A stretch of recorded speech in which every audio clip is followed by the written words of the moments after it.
আমাদের অনেক বড় বড় ঢ্যামনা ঢ্যামনা নেতা ছিল, তোমাদের নাম নিয়ে বারবার করে বলছে, কি বলবে? কি বলবো, মানে আমি বললাম তো, মানে এরা সব এত সিনিয়র লিডার্স, হাওয়ার্ড থেকে নাকি পড়াশোনা করে আসা, তার মুখের ভাষা, যেভাবে সে মানে এক্স বিধায়কদের আক্রমণ করছেন, যেভাবে সে বাকি আমাদের পুরনো যারা এমপি, আমি তো ছেড়ে দাও নতুন, বা যারা অনেক পুরনো দিনের এমপি, তাদের তো বোধবুদ্ধি আছে যে কোথায় থাকা উচিত, কোথায় থাকা উচিত, এটা তো নিজস্ব চয়েস। আমি দলের সাথে থাকবো কি থাকবো না, আমি বেরিয়ে যাবো কি যাবো।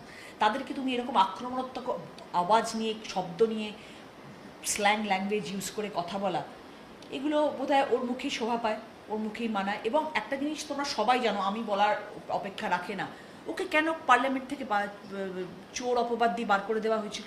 কি চুরি করেছিল? তোমরা কখনো ওর যখন ইন্টারভিউ নেবে তখন জিজ্ঞেস করো না, এত মাইক নিয়ে সবাই দাঁড়িয়ে থাকে, তা জিজ্ঞেস করো আপনাকে কেন বার করে দেওয়া হয়েছিল পার্লামেন্ট থেকে, কি চুরি করেছিলেন আপনি, আপনাকে চোর অপবাদ কেন দেওয়া হয়েছিল? সেগুলো জিজ্ঞেস করা উচিত। ধোয়া তুলসী পাতা তো ও নয়।